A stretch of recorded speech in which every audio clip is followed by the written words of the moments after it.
dopóki mamy światło dzienne, oto możemy obserwować Londyn z góry.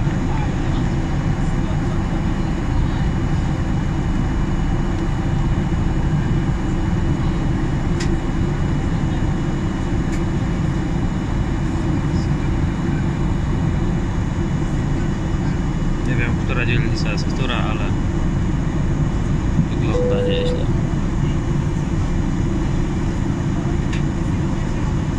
O, widać London Bridge.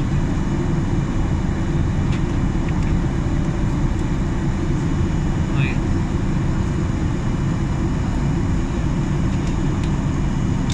tutaj Eye of London. Ladies and gentlemen, in preparation in Luton Airport, the captain has switched on the fasten seatbelt sign. Tutaj Big Ben. At this time, we kindly ask you to go back to your seat and ensure your seatbelt is securely fastened. Armrests down, tread tables up, window blinds fully open. There should be no more walking or standing in the cabin now that use of the toilets is no longer permitted. We shall let you file very shortly.